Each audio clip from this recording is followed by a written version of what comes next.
Hello. आज हम लोग तीसरे लेक्चर इस ग्रेविटेशन वाले चैप्टर का बात करेंगे।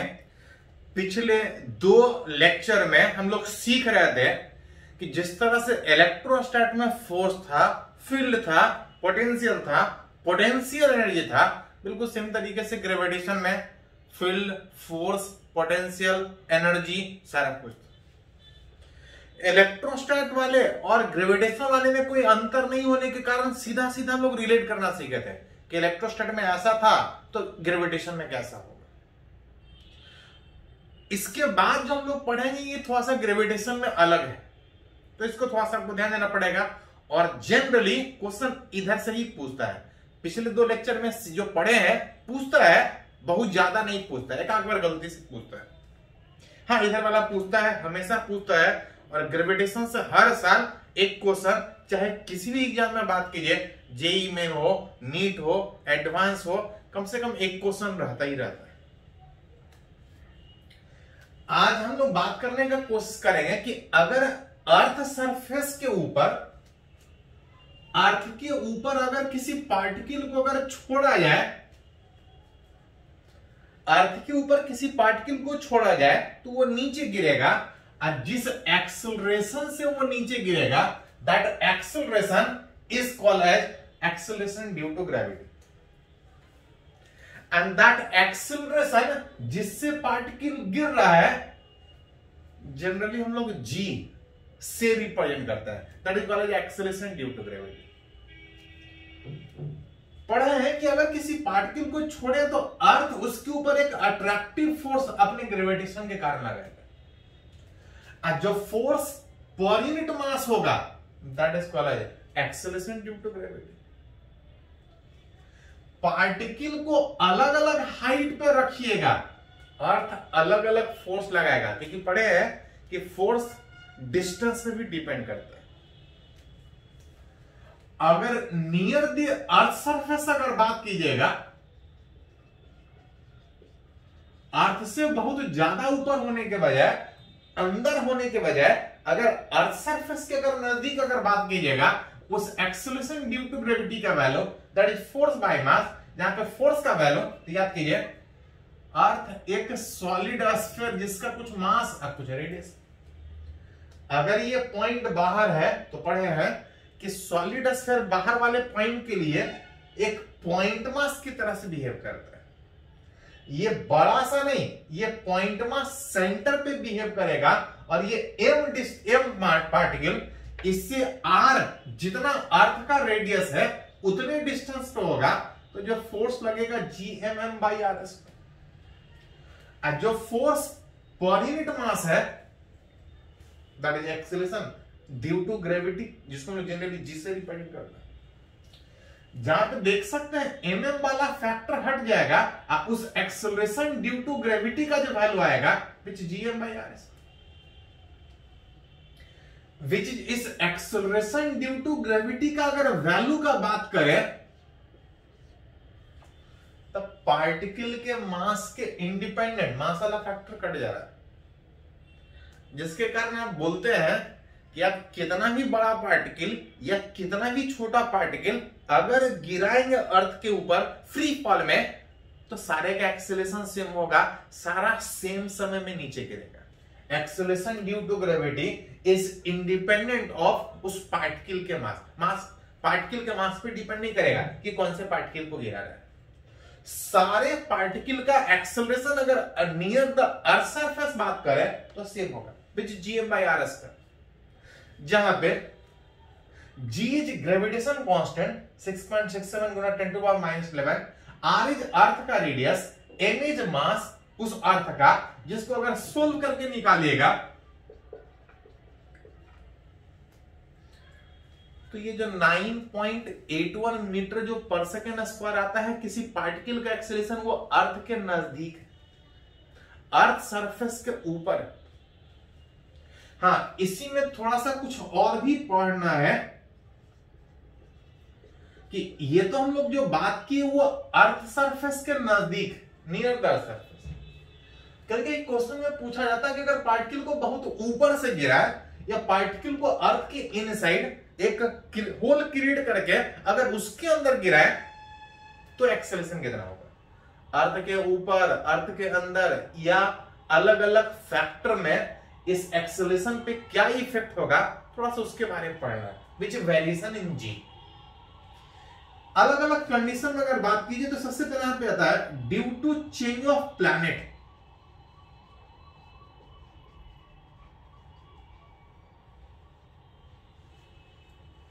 ये जो हम लोग बात किए अर्थ के ऊपर, बहुत ज्यादा नहीं, बहुत अंदर नहीं, अर्थ सरफेस के ऊपर।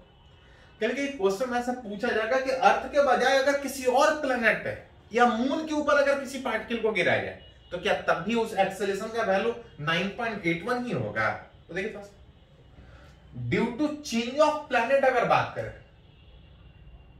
अगर अलग अलग प्लैनेट पे अगर किसी पार्टिकल को गिराने का बात कर रहे हैं तो G बराबर GM/r² में आप देख सकते हैं कि अलग अलग प्लैनेट का रेडियस अलग अलग हो सकता है, मास अलग अलग हो सकता है। मतलब इस G का जब वैल्यू का बात कीजिएगा तो m/r² पे डिपेंड करेगा कि मास ज्यादा है तो कितना ज्यादा है, रेडियस ज्यादा है तो कितना ज्यादा है, किस फैक्टर से चेंज कर रहे हैं। कभी कभी इसी में मास देने के बजाय कभी कभी उस प्लैनेट का डेंसिटी दे देगा। तो मास को हटा के अगर डेंसिटी लिखें तो डेंसिटी इंटू वॉल्यूम, और अर्थ प्लैनेट अगर स्फीयर है तो वॉल्यूम हो गया 4/3πr डिवाइड बाई r² में अगर लिखिएगा तो r² कैंसिल आउट होने के बाद 4/3π कैपिटल G, आज r² कैंसिल होने के बाद जो आ रहा है रो इंटू आर। 4/3 कांस्टेंट था, पाई कांस्टेंट है, ये तो यूनिवर्सल कांस्टेंट था 6.67 10⁻11 हर जगह सेम है। हाँ, अगर प्लैनेट चेंज किया तो डेंसिटी और रेडियस चेंज करेगा, और अगर डेंसिटी और रेडियस का प्रोडक्ट अगर चेंज कर रहा है तो जी का वैल्यू चेंज करेगा। तो डिपेंड, अगर मास और रेडियस के टर्म में चेंज करके पूछा है कि जी कितना चेंज करेगा तो निकाल सकते हैं। प्लैनेट का डेंसिटी और रेडियस चेंज करने बोला है तो वहां से निकाल सकते हैं कि जी का वैल्यू कितना चेंज करेगा। इसके अलावा अगर बात करें ड्यू टू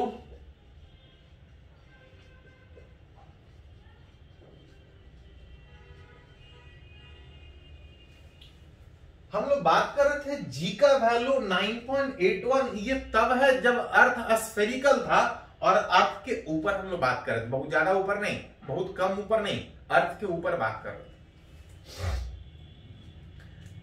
लेकिन अगर बात कीजिएगा अर्थ का तो अर्थ एग्जैक्टली स्फीयर होने के बजाय अर्थ थोड़ा सा ओवल शेप का,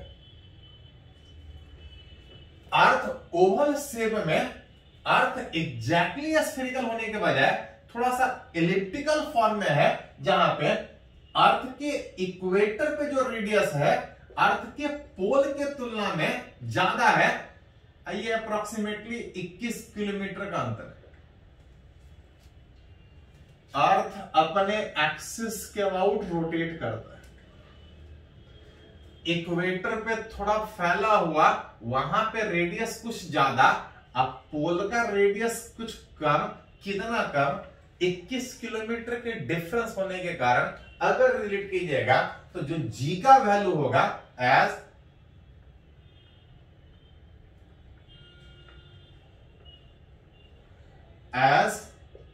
जी is inversely proportional to r²।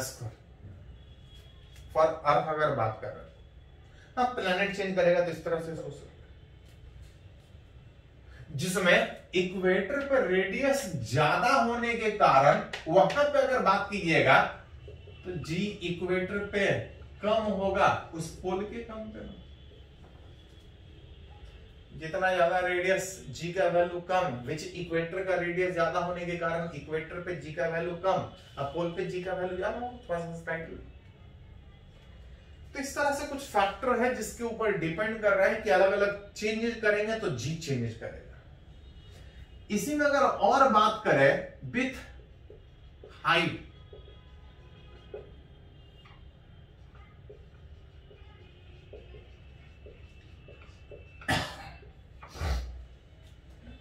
ये जो जी का वैल्यू 9.8 था, 9.81 तो था, ये अर्थ सरफेस के ऊपर है। कहीं पूछा जाता है कि अगर अर्थ सरफेस से अगर एच हाइट अगर ऊपर चले जाए, अर्थ से अगर एच हाइट अगर ऊपर अगर किसी पार्टिकल को अगर गिर जाए, तो पूछा जा रहा है उस जी का वैल्यू कितना होगा, किस तरह का चेंज है। अर्थ के अगर एच हाइट ऊपर अगर एक्सेलरेशन ड्यू टू ग्रेविटी अगर बात करें, अगर चेंज हो रहा है, तो मान लेते हैं जी एच हाइट ऊपर, जी का वैल्यू था जीएम बाई आर, आर यहां पे क्या था, डिस्टेंस। अगर एच हाइट ऊपर बात करें तो ये जो डिस्टेंस आर था वो आर के बजाय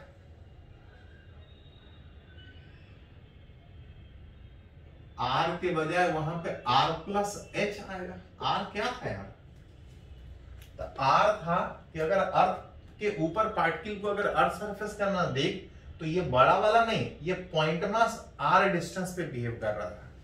अगर एच हाइट का पार्टिकल होगा तो अर्थ पॉइंट मास सेंटर पे, जिसका रेडियस आर, तो total distance R plus H.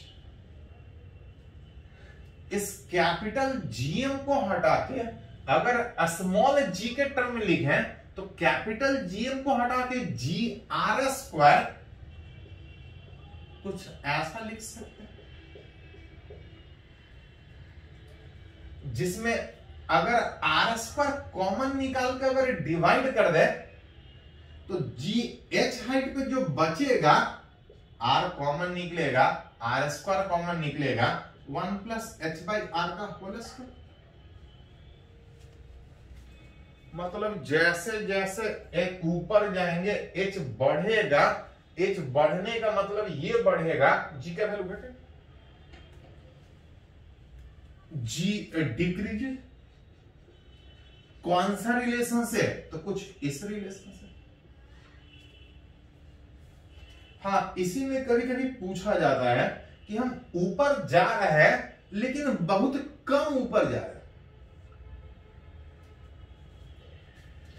अर्थ के ऊपर जा रहे हैं, अगर कुछ डिस्टेंस ऊपर गए तो जी इस रिलेशन से चेंज करेगा, जी घटेगा सरफेस के कंपेयर में जैसे जैसे ऊपर जाएंगे। लेकिन अगर ऊपर जा रहा है, अगर बहुत कम ऊपर जाता,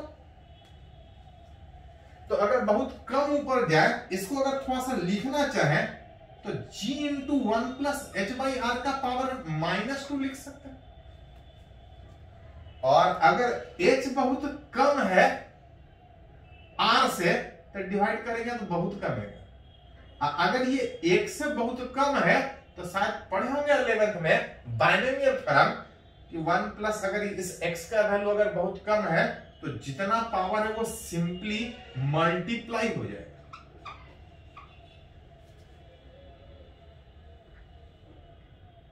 जी इंटू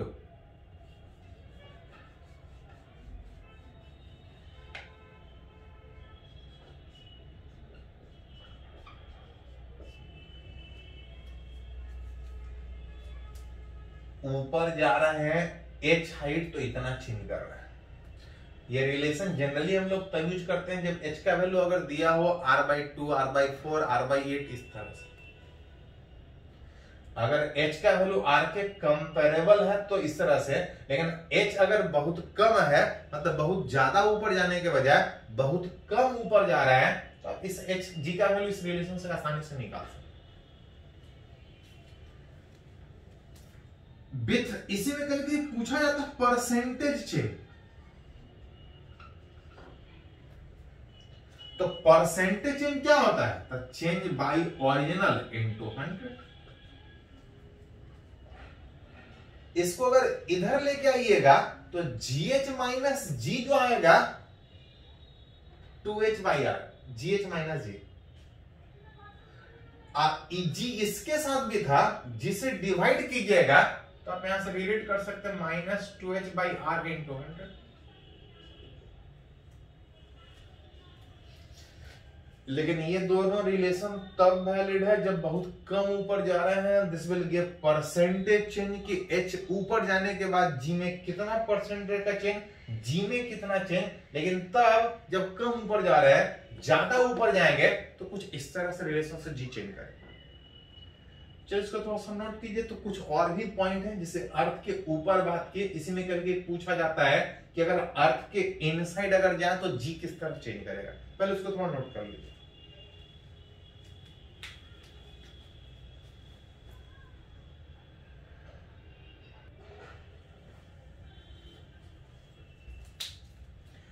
तो अब ये लोग पढ़ रहे हैं कि अगर अर्थ सरफेस के ऊपर अगर किसी पार्टिकल को गिराए तो पार्टिकल जिस एक्सेलरेशन से नीचे गिर रहा था that is called acceleration due to gravity, जिसका वैल्यू रिलेट की कैसे निकालते हैं, और साथ में सीख रहे हैं कि डिफरेंट फैक्टर से जी का वैल्यू किस तरह चेंज करें। अभी लोग बात किए थे कि अर्थ की अगर एच हाइट ऊपर अगर जाए तो जी का वैल्यू किस तरह चेंज करेगा, लेकिन इस बार रिलेट करना चाह रहे हैं कि अगर अर्थ में अगर एक होल क्रिएट करके अगर किसी पार्टिकल को अगर गिराए, अगर डी डिस्टेंस इनसाइड गिराए तो पार्टिकल जो एक्सेलरेशन से नीचे गिरेगा उसका एक्सेलरेशन का वैल्यू कितना। अर्थ के इनसाइड जो एक्सेलरेशन होगा दैट इज इक्वल टू, देख सकते हैं एक्सेलरेशन था फोर्स बाय मास। यही तो डिफिनेशन था फील्ड का, ग्रेविटेशन फील्ड का, फोर्स पर यूनिट मास। और किसी सॉलिड स्फीयर के अगर सेंटर से आर डिस्टेंस अगर ऊपर कोई पॉइंट कंसीडर कर रहा है तो उस फील्ड का जो वैल्यू था कितना था,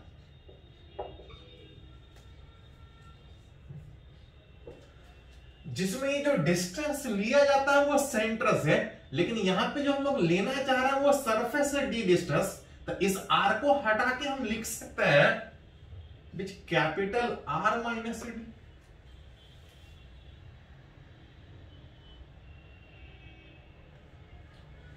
जिसमें एक्सेलरेशन अर्थ के अगर इनसाइड अगर बात करें तो GM by R square g था।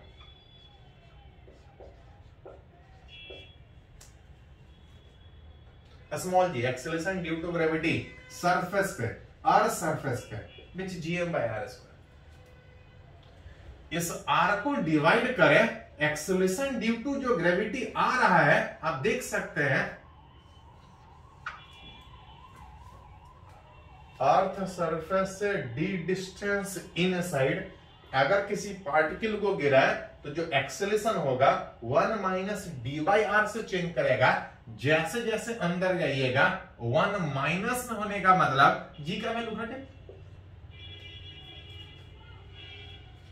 अगर परसेंटेज चेंज का बात करें, फादर पहले निकाले, परसेंटेज चेंज का मतलब चेंज बाई ओरिजिनल इनटू 100। इसको इधर लेके आइएगा तो चेंज बताएगा, लेकिन ये फैक्टर इसके साथ भी था, इसके साथ भी था। अगर उस फैक्टर को डिवाइड कीजिएगा तो जो चेंज आएगा minus D by R into 100, इतने परसेंट से चेंज करेगा। अगर दे दिया जाए कितना डिस्टेंस इनसाइड जा रहा है, जी का वैल्यू कितने परसेंट से चेंज करेगा, वहां आप निकाल सकते हैं। एक लास्ट फैक्टर जनरली जो पूछा जाता है due to rotation of earth.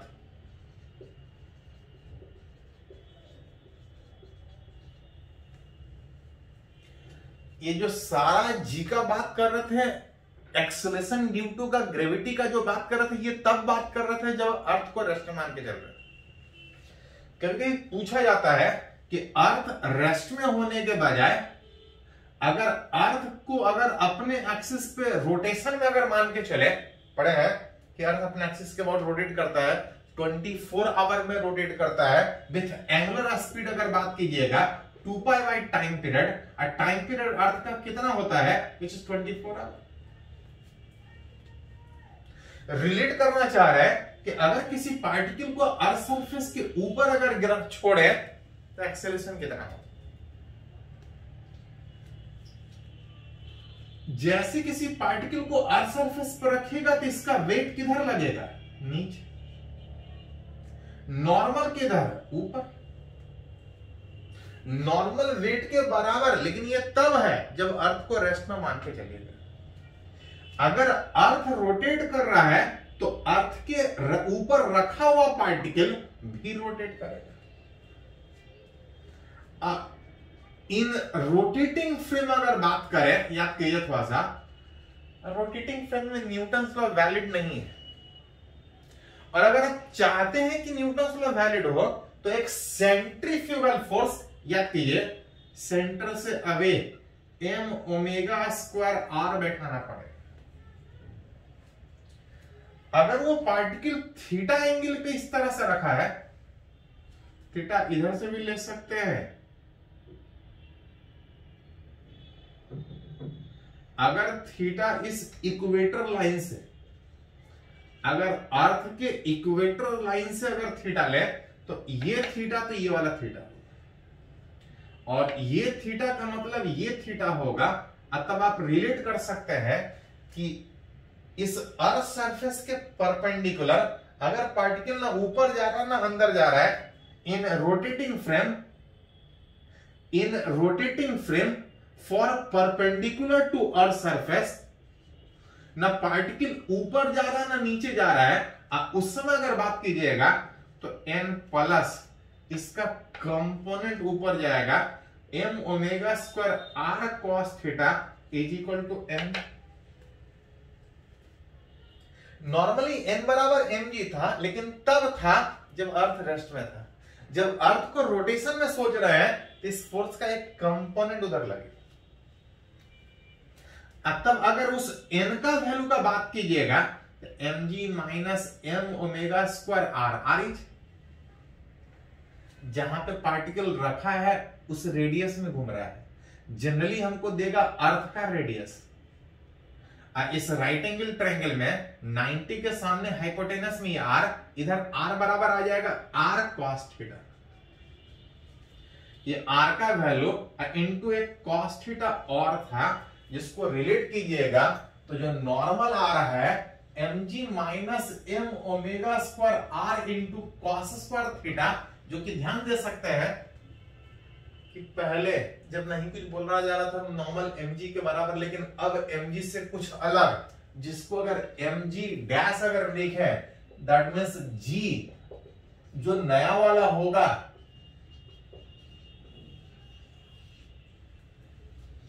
ये रिजल्ट शायद 11th में भी पढ़े होंगे, पढ़ना था कि अर्थ के रोटेशन से पार्टिकल के वेट mg पे क्या फर्क पड़ेगा। नॉर्मली वेट कहलाता है किसी भी जगह, वहां पे वेट निकालते थे कितना होगा, यहाँ पे m हटा के हम निकाल रहे हैं g का वेरिएशन किस तरह से होगा। अर्थ के रोटेशन से एक्सेलरेशन ड्यू टू ग्रेविटी के ऊपर क्या इफेक्ट पड़ेगा, जो कि देख सकते हैं कि अगर अर्थ रोटेट कर रहा है तो g के ऊपर इस रिलेशन से इफेक्ट पड़ेगा, जिसमें अलग अलग जगह पे थीटा था कि कितने एंगल पे है, अलग अलग जगह पे अर्थ सरफेस पे होंगे तो g का वैल्यू अलग अलग हो, g के ऊपर इफेक्ट अलग अलग आएगा। अगर एट इक्वेटर अगर बात कीजिए तो एंगल इक्वेटर से लिए थे, अगर इक्वेटर पे ही है तो थीटा का वैल्यू, थीटा का वैल्यू 0 होने का मतलब cos थीटा 1, cos थीटा 1 होने का मतलब g डैश बराबर g माइनस ओमेगा स्क्वायर। मतलब बोल सकते हैं cos थीटा का इफेक्ट सबसे ज्यादा है, cos थीटा का इफेक्ट सबसे ज्यादा है, g का इफेक्ट सबसे ज्यादा होगा। मतलब अर्थ के रोटेशन का इफेक्ट इक्वेटर पे सबसे ज्यादा होगा। कौन सा रिलेशन से, तो g डैश बराबर g minus omega square. Percentage change अगर पूछा जाए तो निकाल सकते हैं, ये चेंज देगा, बाई ओरिजिनल से डिवाइड कीजिएगा तो ओमेगा स्क्वायर r बाई जी, that will give the percentage. कभी कभी क्वेश्चन पूछा जाता है फॉर g डैश 0 हो जाए, g डैश 0 अर्थ का कितना स्पीड रोटेशन का हो कि g नेट जो है वो 0 हो जाए, तो नेट g 0 तब होगा जब ओमेगा स्क्वायर r बराबर g, दैट इज ओमेगा बराबर under root g by r, that is time period अगर बात कीजिएगा 2 पाई बाई ओमेगा होता है which under root r by g, जिसको सोल्व कीजिएगा, r अर्थ का रेडियस है, g आपको पता है अर्थ अभी रोटेट करता है 24 आवर में, लेकिन अर्थ का अगर rotating speed at time period 84 minute हो जाए, अगर दिन और रात अगर 24 आवर के बजाय अगर सिर्फ 84 मिनट हो, अगर 1.5 घंटा में ही अगर अर्थ अपने एक्सिस के ऊपर रोटेट करना स्टार्ट करे, तो इक्वेटर के ऊपर रखा हुआ पार्टिकल अपने आप सरफेस छोड़ के हवा में फ्लाई करेगा, कांटेक्ट छूट जाएगा, वेट जीरो होगा, इफेक्टिव जी जो अर्थ के तरफ खींच रहा था किसी पार्टिकल को वो जीरो हो जाएगा, पार्टिकल अपने आप सरफेस छोड़ देगा। अगर पोल पे अगर बात करें तो पता है कि एंगल इक्वेटर से लिए थे, अगर पार्टिकल पोल पे रखा है तो थीटा का 90, थीटा का वैल्यू 90 का मतलब cos थीटा 0, अब cos थीटा 0 का मतलब g का वैल्यू, तो g का वैल्यू g, मतलब पोल के ऊपर रखा हुआ पार्टिकल पे अर्थ के रोटेशन का कोई इफेक्ट नहीं। जैसे इसे दूर जाएंगे तो जी का इफेक्ट चेंज होगा उस रोटेशन के कारण, सबसे ज्यादा होगा इक्वेटर। तो जहां जैसा पूछा जाए इक्वेटर पे पोल पे रोटेशन का इफेक्ट क्या होगा, अर्थ के अंदर अर्थ के बाहर प्लैनेट चेंज करने से किस तरह चेंज करेगा, अब चाहे तो रिलेट कर सकते। ये तो थ्योरेटिकली हुआ कि किस तरह सोचते हैं, कुछ थोड़ा न्यूमेरिकली ही बात करेंगे, पहले इसको नोट कर लीजिए।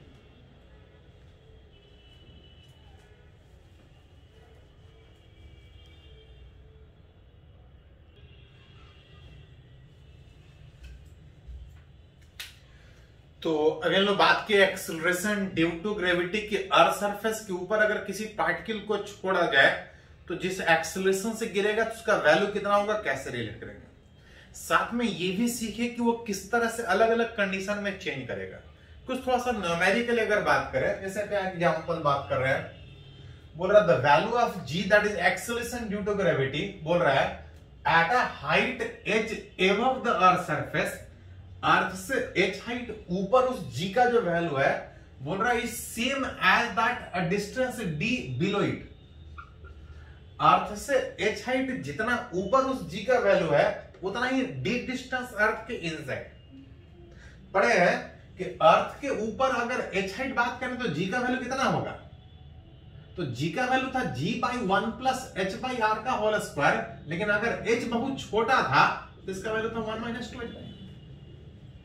इस सब जगह यूज नहीं होगा, ये तब यूज होगा जब h का वैल्यू r से बहुत छोटा दिया है, h छोटा है। बोल रहा है d डिस्टेंस इनसाइड,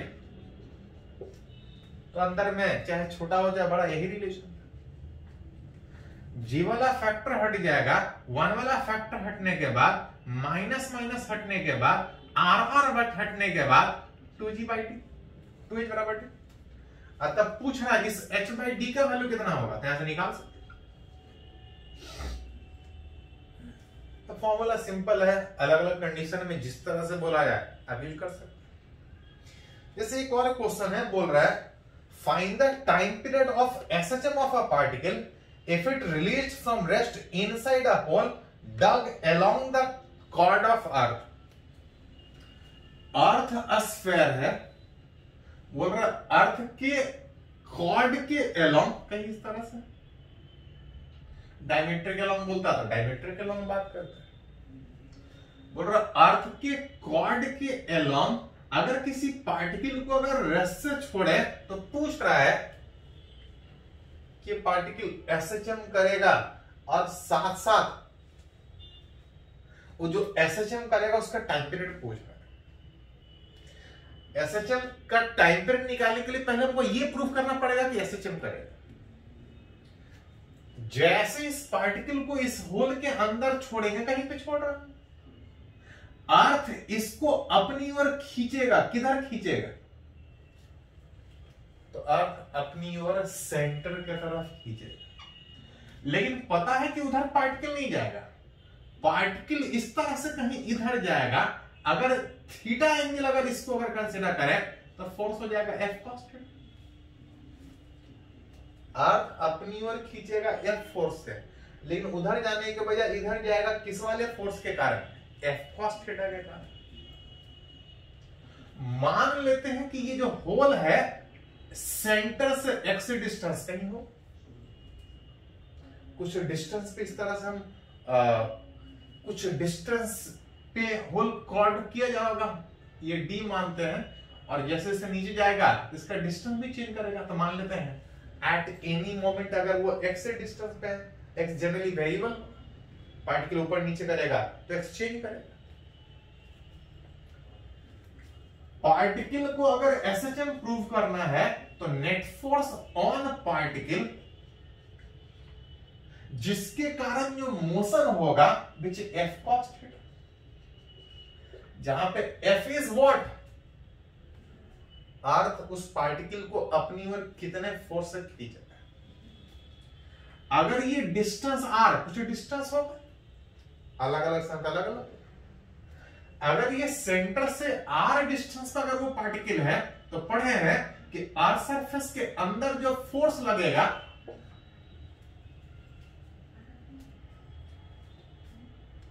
याद थोड़ा सा, जो फोर्स था वो ऐसे लिखे थोड़ा सा ज्यादा अच्छा होगा। जो फोर्स था m इंटू ई अर्थ के अंदर, अब उस E का वैल्यू का बात कीजिएगा तो GM by RQ into R। अर्थ के अंदर अगर कोई पार्टिकल है तो वहां पे G acceleration due to gravity या electric gravitation field, GM by RQ by R into M into E। cos theta को हटा के अगर डिस्टेंस के टर्म में लिखे तो cos थीटा होगा base by hypotenuse which x by r। r वाला फैक्टर हट जाएगा और जो नेट फोर्स आ रहा है विच GM divide by RQ into x, जिसको GM बाई R के जगह पे लिखिएगा, GM बाई R के जगह पे लिखिएगा तो mg by R into x। अगर इस x को अगर पॉजिटिव माने तो फोर्स अट्रैक्टिव नेचर का इस तरह से माइनस दिखा सकते हैं। और अगर किसी पार्टिकल पे अगर आप ये प्रूफ कर दे कि नेट फोर्स माइनस के x के फॉर्म में है तो बोल सकते हैं हेंस मोशन इज SHM।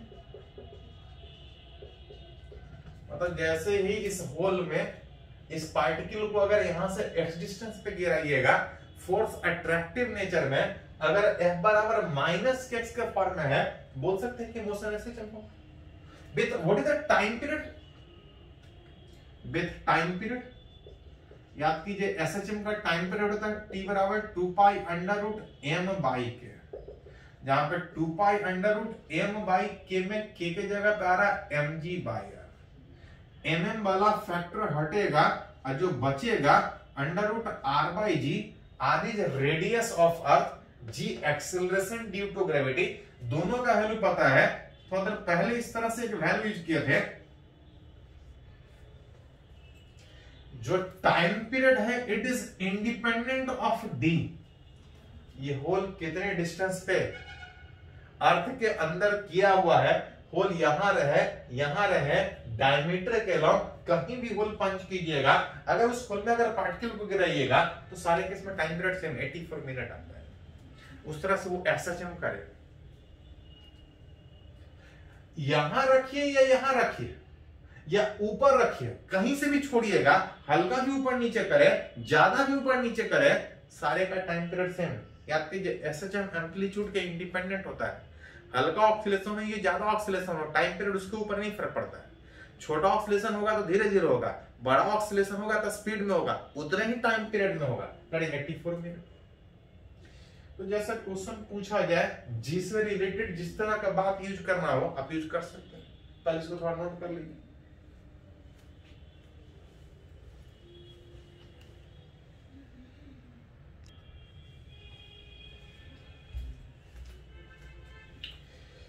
तो अभी लोग बात किए कि G किस तरह से चेंज करेगा, उसको कैसे रिलेट करेंगे। इसी में थोड़ा सा आगे अगर बढ़े तो एक टर्म हम लोग को सीखना है प्लैनेट का मोशन और सैटेलाइट का मोशन। प्लैनेट जैसे अर्थ एक प्लैनेट है, प्लैनेट दैट इज एक पार्टिकल जो सन के चारों तरफ रोटेट करता है। अर्थ एक प्लैनेट है, मार्स एक प्लैनेट है, जुपिटर एक प्लैनेट है। जितना भी पार्टिकल जो सन के चारों तरफ रोटेट करता है that is called as planet. Particle rotate around sun. और जितना भी पार्टिकल अर्थ के चारों तरफ, दैट इज प्लैनेट के चारों तरफ अगर रोटेट करे, जिसको हम लोग सैटेलाइट बोलते हैं। हाँ, कुछ नेचुरल सैटेलाइट, जैसे अर्थ के चारों तरफ मून रोटेट करता है, तो मून एक सैटेलाइट है अर्थ का। अर्थ का एक ही सैटेलाइट है, सुना होंगे, जुपिटर, बृहस्पति, जिसका 24 सैटेलाइट है।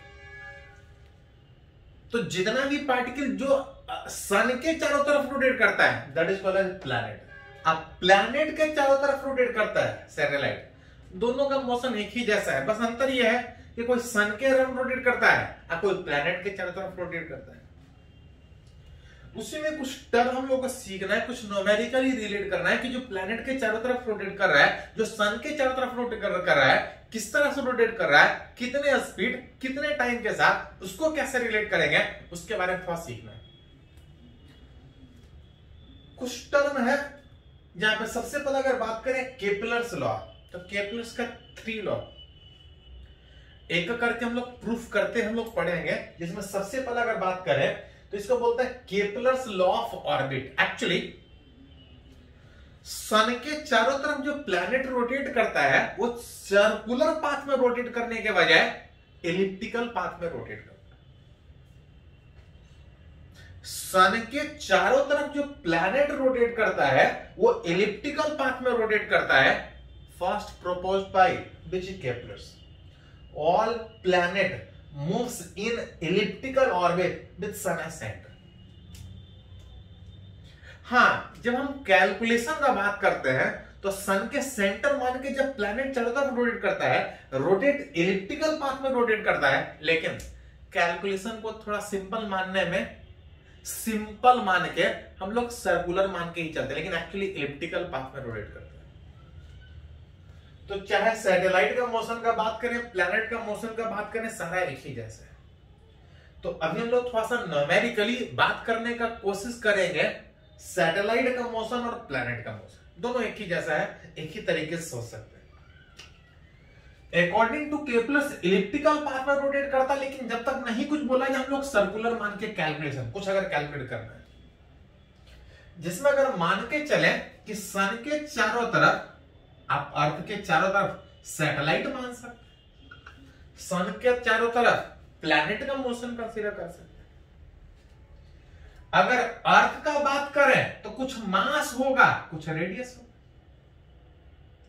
इसके चारों तरफ कोई पार्टिकल रोटेट कर रहा है, दैट इज सैटेलाइट रोटेट कर रहा है, कुछ स्पीड से रोटेट कर रहा होगा, and that speed, that velocity, इसको हम बोलते हैं ऑर्बिटल वेलोसिटी।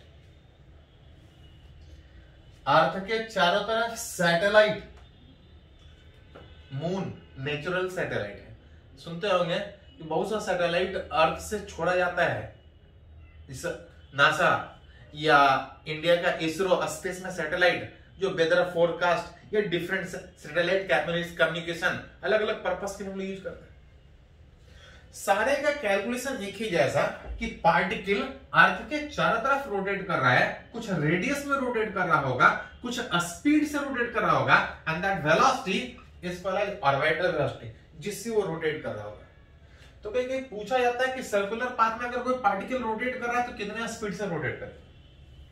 पढ़े हैं कि जब कोई पार्टिकल सर्कुलर पाथ में रोटेट करता है तो एक इक्वेशन लिख सकते हैं कि पार्टिकल को सर्किल में घूमने के लिए एक फोर्स चाहिए, रिक्वायर्ड चाहिए, मतलब कोई देगा। विच अर्थ के चारों तरफ अगर कोई पार्टिकल रोटेट कर रहा है तो अर्थ का जो अट्रैक्टिव ग्रेविटेशनल फोर्स है, that will provide the required centripetal. Particle अगर v नॉट स्पीड से अर्थ के चारों तरफ रोटेट कर रहा है तो पार्टिकल को जो फोर्स चाहिए, mv स्क्वायर बाय r, यहां पे r इज रेडियस, जितने में वो रोटेट कर रहा होगा। बाहर वाले के लिए पॉइंट मास की तरह से बिहेव करेगा। m मास का पार्टिकल चारों तरफ रोटेट कर रहा है, इतना फोर्स चाहिए, that will provided by attractive gravitational force which gmm by rs। बाहर वाले के लिए point mass, centre to centre distance which r। m वाला फैक्टर हटने के बाद जो ऑर्बिटल वेलोसिटी आएगा, आप देख सकते हैं एक r कैंसिल होगा, v नॉट बराबर gm बनेगा।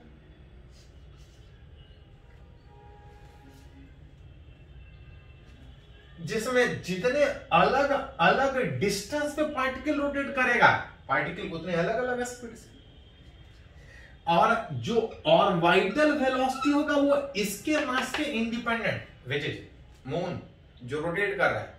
कम मास है कि ज्यादा मास है, सैटेलाइट जो अर्थ से चारों तरफ फेंका जा रहा है, अर्थ से ऊपर फेंका जा रहा है, उसका मास कम है या ज्यादा मास है, उसके मास के इंडिपेंडेंट होगा कि वो कितने स्पीड में रोटेट करे। किस पे डिपेंड करेगा? तो जिसके चारों तरफ घूम रहा है उसके मास, और कितना दूर पर रोटेट कर रहा है उसके ऊपर। इसी में कभी कभी पूछा जाता है नियर द अर्थ सरफेस, अगर कोई सैटेलाइट अगर अर्थ से बहुत ज्यादा ऊपर के बजाय अगर अर्थ के नजदीक अगर चारों तरफ अगर रोटेट कर रहा है नियर द अर्थ सरफेस, तो आर जो डिस्टेंस सोच रहे थे, ज्यादा दूर सोच रहे थे, अगर अर्थ के नजदीक अगर कोई रोटेट कर रहा है तो जो ऑर्बिटल वेलोसिटी होगा विच जीएम बाई आर के जगह पे capital near the earth surface. इस जीएम बाई आर को हटा के लिखना चाहे अगर स्मॉल जी के टर्म में, तो अगर पहले हम लोग एक्सेलरेशन ड्यू टू ग्रेविटी पढ़ रहे, जी बराबर जीएम बाई आर स्क्वायर में अगर अरेंज कीजिएगा, इसको लिख सकते हैं अंडर रूट जी। जी का वैल्यू आपको पता है 9.8, अर्थ का रेडियस पता है, इसको अगर सोल्व कीजिएगा तो ये अप्रोक्सीमेटली 8 किलोमीटर पर सेकेंड है।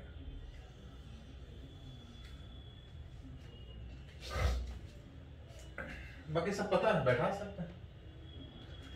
अगर कोई पार्टिकल अर्थ के चारों तरफ अर्थ के नजदीक में अगर रोटेट कर रहा होगा, तो जिस वेलोसिटी से वो रोटेट कर रहा होगा, जैसे 8 किलोमीटर पर सेकेंड, एक सेकंड में 8 किलोमीटर मूव करे, इतने ज्यादा स्पीड से वो पार्टिकल मूव कर रहा है। हाँ, जितने अलग अलग डिस्टेंस पर मूव करेगा, ऑर्बिटल वेलोसिटी अलग अलग, वो उससे रिलेट कर सकते। इसी में टर्म है विच इज टाइम पीरियड। चारों तरफ अगर ये बराबर स्पीड से रोटेट कर रहा है तो अपने मोशन को एक डिफिनेट समय के बाद रिपीट करेगा, और जिस डिफिनेट टाइम के बाद अपने आप को रिपीट करेगा दैट इज टाइम पीरियड। कभी पूछा जाता है कि टाइम पीरियड कितना होगा। अगर ये किसी स्पीड से अगर आर रेडियस में अगर रोटेट कर रहा है, तो जो टाइम पीरियड होता है total distance by total velocity में डिस्टेंस 2 पाई आर, और वेलोसिटी का मतलब ऑर्बिटल वेलोसिटी। जहां पे जो ऑर्बिटल वेलोसिटी था वो कितना था, ये तो नजदीक में था, एट एनी पोजीशन विच भी बराबर under root GM by are.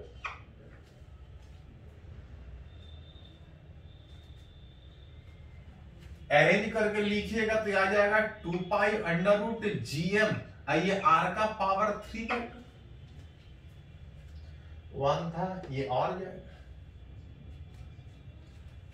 अगर दोनों तरफ स्क्वायर करके अगर लिखा जाए तो आप देख सकते हैं कि अगर उस प्लैनेट के चारों तरफ अगर कोई सैटेलाइट मूव करेगा तो ये सारा एक कांस्टेंट है। अगर स्क्वायर करे तो T square is directly proportional to R का power, T square is directly proportional to R का पावर 3 का मतलब रेडियस जितना अलग अलग में रोटेट करेगा टाइम पीरियड उतना अलग अलग। इसको बोलते हैं केपलर्स लॉ ऑफ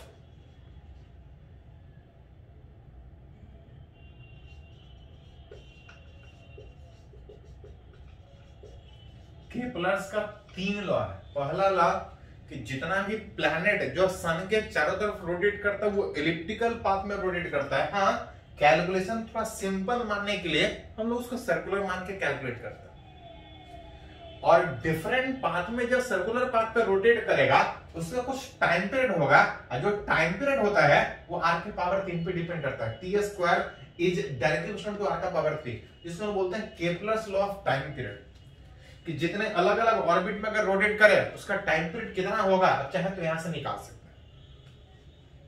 तो एक केपलर्स का ये लॉ हुआ, एक दूसरा केपलर्स लॉ। हाँ, for a satellite near the earth surface,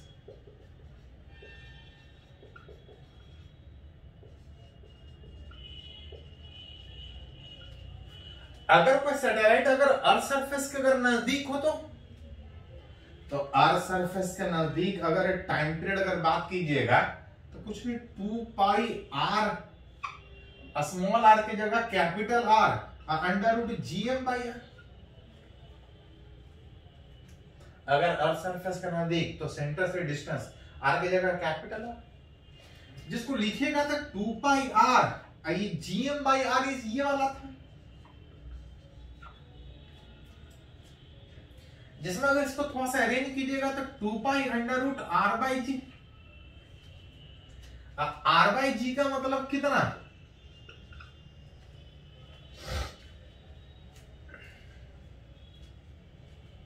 चौरासी मिनट।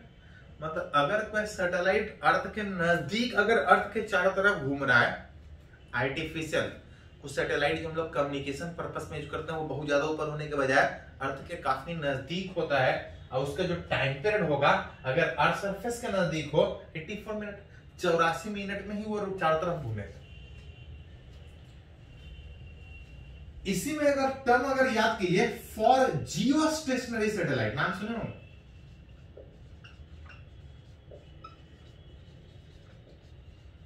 जियो स्टेशनरी सैटेलाइट का मतलब होता है एक ऐसा सैटेलाइट जो अर्थ के साथ साथ रोटेट करे। अर्थ 24 आवर में रोटेट करता है अपने एक्सिस के अबाउट, अगर अर्थ के साथ साथ रोटेट करना है तो उस सैटेलाइट का भी टाइम पीरियड 24 आवर में। तभी हमेशा जिस तरह से अर्थ घूमेगा वो सैटेलाइट घूमेगा, अर्थ के जिस पॉइंट पे उसको पोजीशन करके रखेगा वो हमेशा उसी तरह से अर्थ के साथ साथ आपको घूमेगा, एक ही जगह पे फोकस रहेगा।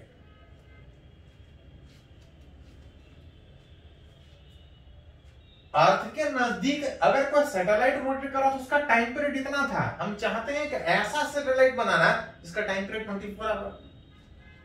तो डिफरेंट ऑर्बिट में रोटेट करने में टाइम पीरियड चेंज करता था as t² is directly proportional to r। यहां से अगर T1/T2, जिसमें T1 अगर पहला सैटेलाइट अगर 84 मिनट वाला बात करें, हम चाहते हैं एक ऐसा सैटेलाइट बनाए जिसका टाइम पीरियड 24 आवर हो। जहां पे देख रहे थे कि अर्थ के नजदीक अगर कोई सैटेलाइट था तो उसका डिस्टेंस r था, निकालना चाहते हैं एक दूसरा सैटेलाइट, एक ऐसा सैटेलाइट जिसका टाइम पीरियड 24, जो अर्थ के साथ साथ रोटेट करे। यहां से R2 निकालिएगा तो ये अप्रोक्सीमेटली 42,000 किलोमीटर आता है।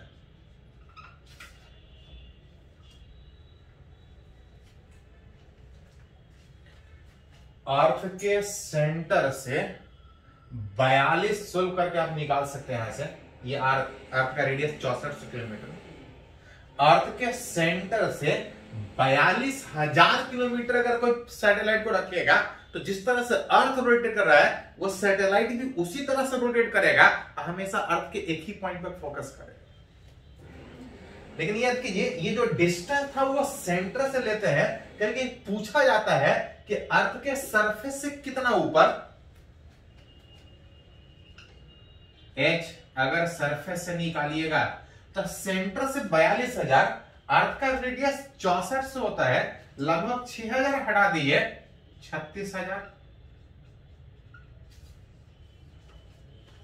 तो बहुत बार ये क्वेश्चन सीधा सीधा पूछा जाता है कि एक सैटेलाइट जो हमेशा अर्थ के साथ साथ रोटेट कर, कॉलेज जियो स्टेशनरी सैटेलाइट, अर्थ के सेंटर से उसको 42,000, अर्थ के सरफेस से 36,000 किलोमीटर ऊपर रखिएगा तो वो अर्थ के साथ साथ रोटेट करेगा। तो न्यूमेरिकली ऑर्बिट चेंज करने से टाइम पीरियड कितना चेंज करेगा, ऑर्बिट चेंज करने से वेलोसिटी किस तरह चेंज करेगा, आप चाहें तो रिलेट कर सकते हैं। चलिए इसको थोड़ा सा नोट कीजिए। तो कुछ और पॉइंट इस सैटेलाइट और प्लैनेट के मोशन के बारे में लोग बात करेंगे, पहले इसको नोट कीजिए।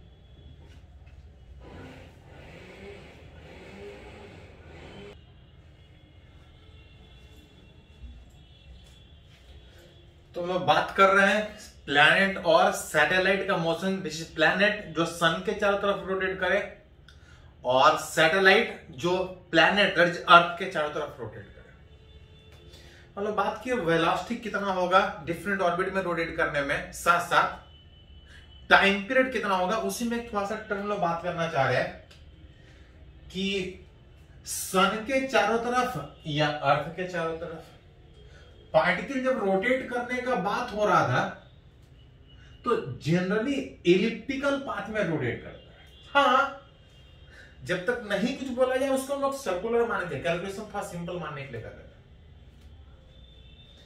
इसका कुछ रेडियस था, इसका कुछ मास था, कुछ डिस्टेंस पर रोटेट कर रहा था। इसी में थोड़ा सा रिलेट करना चाह रहा है कि जो पार्टिकल कुछ स्पीड से रोटेट कर रहा है, इसका कुछ एंगुलर मोमेंटम होगा। एंगुलर मोमेंटम कितना होगा उसके बारे में याद कीजिए। एंगुलर मोमेंटम को जनरली हम लोग कैपिटल एल से लिखते हैं, that is equal to M V R into sine theta में। अगर पार्टिकल अगर इस तरह से अगर रोटेट करे तो एंगुलर मोमेंटम एम वी है। यहां पे वी क्या था, तो वी था वेलोसिटी, कितने स्पीड से वो रोटेट कर रहा है, जो कि पढ़े थे कि ऑर्बिटल वेलोसिटी कितना होता है, तो under root G M by R. जरूरत पड़े तो आप निकाल सकते हैं एंगुलर मोमेंटम।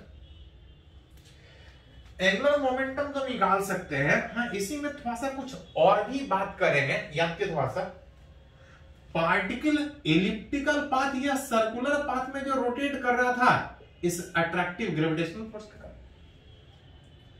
जो फोर्स होता है वो लाइन ज्वाइनिंग के अलॉन्ग होता है, वैसे फोर्स को हम लोग सेंट्रल फोर्स बोलते हैं। याद कीजिए थोड़ा सा, ग्रेविटेशनल फोर्स एक तरह का सेंट्रल फोर्स जो दो पार्टिकल के लाइन ज्वाइनिंग के अलॉन्ग हमेशा लगता है। यह फोर्स सेंट्रल होने के कारण, लाइन ज्वाइनिंग के अलॉन्ग रोटेट करने के कारण, लगने के कारण, साथ साथ रोटेशन इसी को सेंटर मान के हो रहा है, जिसके कारण अगर बात कीजिएगा देन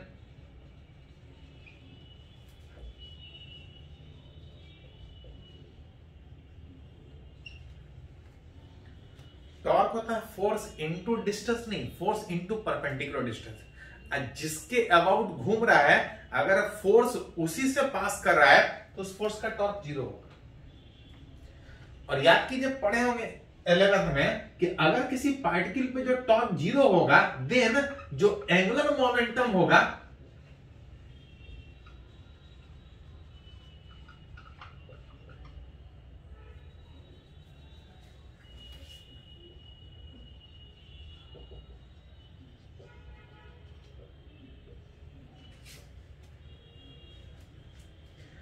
फोर्स जीरो तो लीनियर मोमेंटम कांस्टेंट, और अगर उस फोर्स का टॉर्क जीरो तो एंगुलर मोमेंटम कांस्टेंट होगा। एंगुलर मोमेंटम कांस्टेंट में एमवीआर कांस्टेंट में v is inversely proportional to r। v is inversely proportional to r में अगर पार्टिकल अलग अलग जगह पे जब वो एलिप्टिकल पाथ में रोटेट करेगा, अलग अलग जगह पे जब रेडियस अलग अलग होगा तो वेलोसिटी अलग अलग होगा। जहां रेडियस कम होगा वहां वेलोसिटी ज्यादा, जहां पे रेडियस ज्यादा वहां पे वेलोसिटी कम। ध्यान दीजिए थोड़ा सा, यहां पे एक नोट लिख सकते हैं। एक था v नॉट बराबर under root G M by R. याद कीजिए थोड़ा सा, हम लोग पढ़े थे। यहां से आ रहा है v is inversely proportional to r। दोनों में क्या अंतर है, तो ध्यान दीजिए थोड़ा सा। ये था orbital velocity in different orbit. Different orbit का मतलब कि यहां से अगर अलग अलग रेडियस में रोटेट करेगा तो रेडियस चेंज करने से वेलोसिटी ऐसा चेंज करेगा। लेकिन अगर सेम रेडियस में रोटेट कर रहा है तो जब तक नहीं कुछ बोला जाए हम लोग सर्कुलर मानते हैं, लेकिन अगर एलिप्टिकल माने तो सेम ऑर्बिट के अलग अलग जगह पे वेलोसिटी इस तरह चेंज करेगा। यह है सेम ऑर्बिट में। अगर सर्कुलर मानेंगे तो r सेम होगा, v सेम होगा, लेकिन अगर एलिप्टिकल मानेंगे तो r चेंज करेगा तो v चेंज करेगा। इस वजह से यह अलग अलग ऑर्बिट में अलग अलग रेडियस में रोटेट करेगा तो वेलोसिटी ऐसा चेंज करेगा। सेम ऑर्बिट में अलग अलग जगह पे डिस्टेंस चेंज करेगा तो वेलोसिटी ऐसा चेंज करेगा। इसी में एक थोड़ा सा और हम लोग बात करेंगे कि जब एलिप्टिकल पाथ पे रोटेट करता है तो कुछ आगे बढ़ने में ये कुछ एरिया जनरेट करता है। इसका जो लाइन ज्वाइनिंग आगे बढ़ने में जितना एरिया पर सेकेंड जनरेट करता है, जिसको बोलते हैं एरियल वेलोसिटी। एरियल वेलोसिटी मतलब rate of change of area, कि एरिया पर सेकेंड कितना चेंज हो रहा है उस इलिप्टिकल पाथ में रोटेट करने में, which is rate of change of area generated by line joining. इस रोटेशन में इसका लाइन ज्वाइनिंग आगे बढ़ने में पहले यहां था, अभी यहां है, इस बीच कुछ एरिया जनरेट करेगा, जो एरिया पर सेकेंड जनरेट करेगा, जिसको हम लोग बोलते हैं एरियल वेलोसिटी। बहुत ज्यादा आगे बढ़ेंगे तो रेडियस चेंज करेगा तो वेलोसिटी चेंज करेगा। अगर बहुत कम समय में आगे बढ़ने का बात करें तो ये डिस्टेंस होगा v dt। अगर बहुत कम समय में आगे बढ़ रहा है, बहुत कम समय में आगे बढ़ने में v dt में, अगर इसको एक ट्रायंगल की तरह से स्मॉल सेगमेंट अगर आगे बढ़ने का बात करें तो एरिया हो जाएगा half base into perpendicular distance per unit time, dt से डिवाइड करना पड़ेगा। dt से डिवाइड कीजिएगा तो यहां से रिलेट होगा हाफ r इनटू, और अगर इसको एंगुलर मोमेंटम के टर्म में लिखें, इसको लिख सकते हैं L/2, जो कि पता है कि जब ये पार्टिकल आगे बढ़ेगा एंगुलर मोमेंटम कांस्टेंट होगा, मास उसका सेम रहेगा, which is rate of change of velocity, rate of change of area, that is dA by dt, जिसका वैल्यू आ रहा था हाफ r इंटू v, जिसका वैल्यू था L/2m। उस रोटेशन में आप बोल सकते हैं कि पार्टिकल जब आगे बढ़ेगा इसका line joining equal area equal समय में, इक्वल एरिया इक्वल समय में, दैट इज एरियल वेलोसिटी हमेशा कांस्टेंट होगा। इसको बोलते हैं केपलर्स लॉ ऑफ एरिया।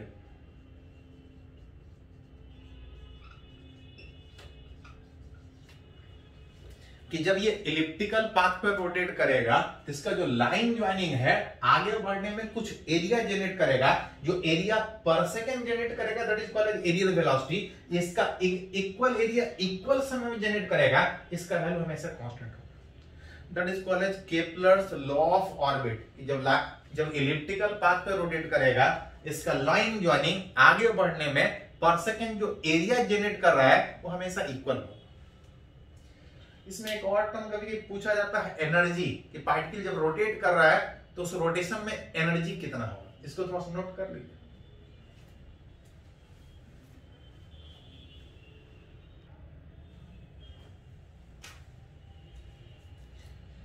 तो हम लोग बात कर रहे हैं सैटेलाइट और प्लेनेट का मोशन में, मोशन कैसा होगा, वेलोसिटी कितना होगा, टाइम पीरियड कितना होगा। इसी में एक टर्म और हमसे पूछा जाता है कि जिस प्लेनेट के चारों तरफ सैटेलाइट इलिप्टिकल पाथ में जो रोटेट कर रहा था, हाँ जब तक नहीं कुछ बोल रहा था हम लोग सर्कुलर मान के चल रहे थे, उसका कुछ रेडियस था, कुछ वेलोसिटी से रोटेट कर रहा था। कभी कभी पूछा जाता है कि उस रोटेशन में उसका एनर्जी कितना होगा। कुछ वेलोसिटी से रोटेट कर रहा है, उसका कुछ काइनेटिक एनर्जी होगा।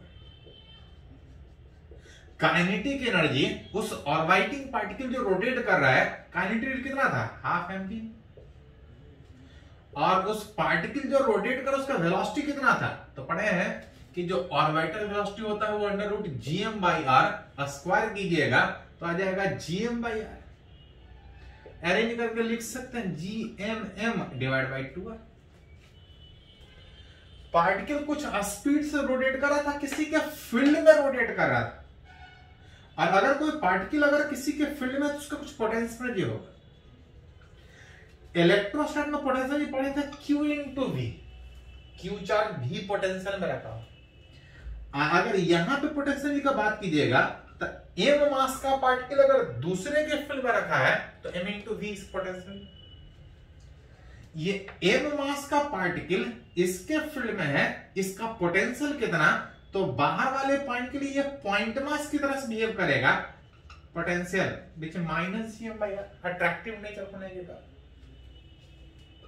विच minus G M M divide by are.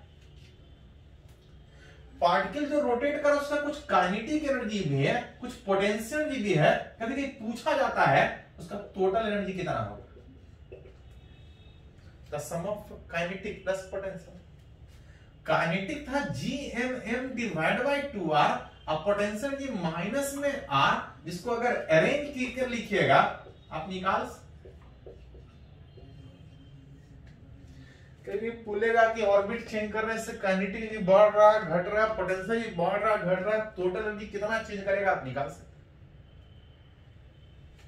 कभी कभी रिलेशन पूछा जाता है कि पार्टिकल का काइनेटिक एनर्जी और पोटेंशियल एनर्जी में क्या रिलेशन, पूछा जाएगा काइनेटिक एनर्जी और टोटल एनर्जी में क्या रिलेशन, तो जैसा पूछा जाए उसको निकाल सकते। काइनेटिक अगर पोटेंशियल अगर दोनों का रेशियो अगर निकाला जाए तो ये -1/2। अगर काइनेटिक अगर टोटल अगर निकाला जाए तो बाकी सारा फैक्टर कट जाएगा, -1।